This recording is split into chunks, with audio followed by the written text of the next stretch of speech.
কণমানি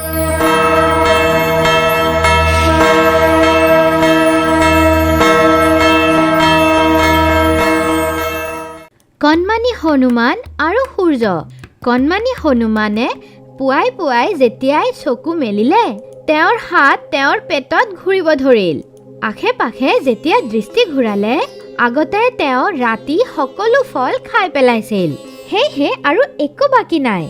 যিকোনো সৰু ল'ৰা ছোৱালীৰ যেতিয়াই ভোক লাগে তেতিয়া সকলোতকৈ আগত তাৰ মাৰ কথা মনত পৰে।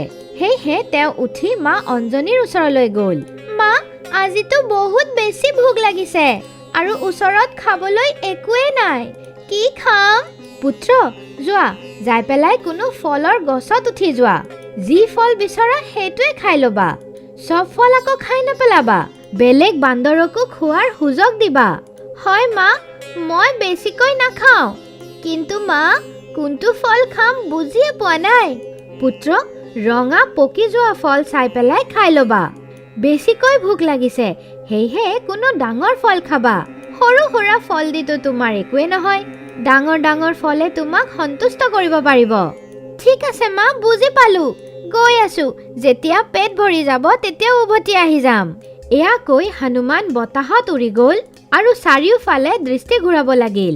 তেওঁৰ মূৰতো ডাঙৰ ফল ঘূৰি আছিল। হঠাতে পাহাৰৰ ওচৰত ৰঙা পোহৰ দেখা পাই তেওঁৰ ধ্যান আকৰ্ষিত হৈ গ'ল। পুৱাই পুৱাই সূৰ্যৰ ৰঙা কিৰণ চিটিকিয়াই উদয় হৈ আছিল। তেওঁৰ আকাৰক দেখা পাই হনুমান বিশেষ ৰূপে আকৰ্ষিত হৈ গ'ল। এয়া হ'ল না কথা, ফল হ'লে এনেকুৱাই হ'ব লাগে। ফলটো ৰঙাও হয় আৰু চব ফলৰ পৰা ডাঙৰো হয়।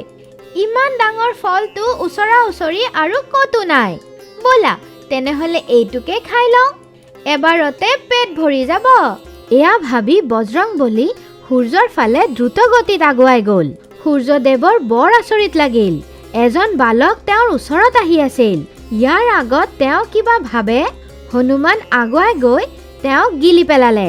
সূৰ্য যেতিয়া হনুমানৰ মুখত গুচি গ'ল তেতিয়া চাৰিওফালে এন্ধাৰ হৈ গ'ল। ৰাতিপুৱা পোহৰ হয় আৰু তাতেতো এন্ধাৰ হৈ গ'ল। চাৰিওফালে হাহাকাৰ হৈ গ'ল। এয়া সূচনা যেতিয়া দেৱৰাজ ইন্দ্ৰই পালে তেতিয়া তেওঁৰ বৰ খং উঠিল। তেওঁ নিজৰ বজ্ৰ উঠালে আৰু হনুমানৰ ফালে আগুৱাই গ'ল। হে বালক, সূৰ্য দেৱতাক এৰি দিয়ক, নহ'লে ভাল নহ'ব। মইতো অকল খাদ্যই খাইছো, এতিয়া মই এইটোক নেৰো। এইটো গৰম হয় কিন্তু ভাল হয়। ইন্দ্ৰৰ বৰ খং উঠিল। তেওঁ হনুমানৰ মুখত বজ্ৰই দি প্ৰহাৰ কৰি দিলে। বজৰংগীয়ে সূৰ্য দেৱতাক মুখৰ পৰা বাহিৰত ওলাই দিলে। আকৌ পোহৰ হৈ গ'ল। কিন্তু বজৰংগীৰ ওপৰত হোৱা বজ্ৰ প্ৰহাৰে তেওঁক মূৰ্ছিত কৰি দিলে। হনুমানক পৱনৰ পুত্ৰ কোৱা হয়। পৱনদেৱে যেতিয়া হনুমানক মূৰ্ছিত হৈ তলত পৰি যোৱা দেখা পালে তেতিয়া তেওঁ আগুৱাই গৈ নিজৰ পুত্ৰক কোলাত লৈ ল'লে। তেওঁ বজৰংবলীক লৈ অঞ্জনীৰ ওচৰত আহি গ'ল। নিজৰ পুত্ৰৰ এনেকুৱা অৱস্থা দেখা পাই অঞ্জনী কান্দি উঠিল।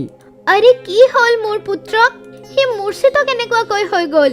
এতিয়াই অলপ দেৰি আগত ৰাতি হৈ গৈছিল। মই ভয় খাই আছিলো। মোৰ পুত্ৰৰ এনেকুৱা অৱস্থা কোনে কৰিলে? হনুমানে আজি সূৰ্য দেৱতাক ফল ভাবি খাই পেলাইছিল। ইন্দ্ৰয়ে নিজৰ বজ্ৰৰ দ্বাৰা তেওঁৰ ওপৰত প্ৰহাৰ কৰি দিলে। মই ইয়াৰ প্ৰতিশোধ ল'মে। তেওঁক ইয়াতে আহিবই লাগিব। বজৰংগীক সুস্থ কৰিবই লাগিব। তেওঁ ইয়ালে কেনেকুৱাকৈ আহিব? এতিয়া আমিয়ে বৈদ্যৰ দ্বাৰা নিজৰ পুত্ৰৰ চিকিৎসা কৰাম। দেৱী, আপুনি চিন্তা নকৰিব। দেৱৰাজ ইন্দ্ৰই ইয়াতে আহিব আৰু মোৰ পুত্ৰক সুস্থ কৰিব। মোৰ বিশ্বাস কৰক, অবোধ বালক হনুমানক সুস্থ কৰাৰ বাবে ইন্দ্ৰক আহিবই লাগিব। যদি এনেকুৱা নহয় মই মোৰ বায়ুক ৰখাই দিম। অলপ দেৰি পিছত পৱনদেৱে নিজৰ বায়ু শক্তিক ৰখাই দিলে। পোহৰ নহ'লেও জীৱন যাপন কৰা যাব পাৰে, কিন্তু বায়ু নহ'লে জীৱন সম্ভৱ নহয়। সকলো সৃষ্টিৰ জীৱ জন্তুৰ লগত দেৱৰাজ ইন্দ্ৰও বায়ুক নাপাই বিপদত পৰি গ'ল। এয়া কি হৈ আছে? মই উশাহ কিয় ল'ব পৰা নাই?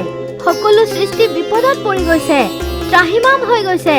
দেৱৰাজ, পৱনদেৱে বায়ু ৰখাই দিছে। কিয় ৰখাই দিছে? আপুনি সূৰ্যক মুক্ত কৰাৰ বাবে হনুমানৰ ওপৰত বজ্ৰ প্ৰহাৰ কৰি তেওঁক মূৰ্ছিত কৰি দিছে। আপুনি বিচাৰিলে বেলেগভাৱেও হনুমানক বাধ্য কৰিব পাৰিলে হয়, কিন্তু এনেকুৱা নহ'ল। এতিয়া পৱনদেৱে বৰ খং কৰিছে। তেওঁক শান্ত কৰি দিয়ক, নহ'লে অনৰ্থ হৈ যাব। ব'লা, এতিয়াই যাব লাগিব। ইন্দ্ৰ পৱনদেৱৰ ওচৰত আহি গ'ল। হনুমান মূৰ্ছিত অৱস্থাত পৰি আছিল। ইন্দ্ৰদেৱে হনুমানৰ সন্মুখত নিজৰ 2 হাত জোৰ কৰিলে। মই দেৱৰাজ ইন্দ্ৰ হয়, মোক ক্ষমা কৰি দিয়ক। পৱনদেৱক কওক তেওঁ যেন বায়ুক মুক্ত কৰি দিয়ে। এয়া লওক, মই হনুমানক পূৰ্ণৰূপে সুস্থ কৰি তুলি আছো। এয়া কোৱাৰ লগে লগে হনুমান উঠি বহি গ'ল। অঞ্জনী আৰু পৱনদেৱৰ মুখত হাঁহি বিৰিঙি উঠিল। পৱনদেৱে বায়ুক তৎক্ষণাত মুক্ত কৰি দিলে। মা অঞ্জনী, মোৰ বৰ ভাল টোপনি আহি গৈছিল। সেই ৰঙা মিঠা ফলটো ক'ত? পুত্ৰ হনুমান, এতিয়া সেই ৰঙা ফলটোক পাহৰি যোৱা।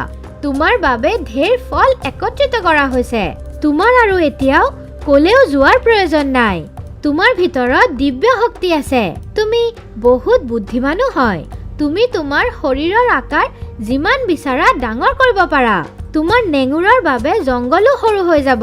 যেতিয়া উৰিবা তেতিয়া আকাশ সৰু হৈ যাব। ডাঙৰ ডাঙৰ পাহাৰ নতমস্তক হৈ যাব।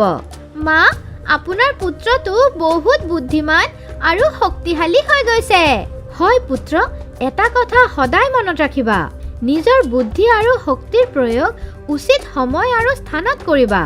হনুমান যেতিয়া ডাঙৰ হ'ল তেওঁক মহাবীৰ বুলি কোৱা হ'ল আৰু তেওঁ প্ৰভু শ্ৰীৰাম আৰু মাতা জানকীৰ সেৱা আৰু ভক্তিত নিজৰ জীৱন অৰ্পণ কৰি দিলে।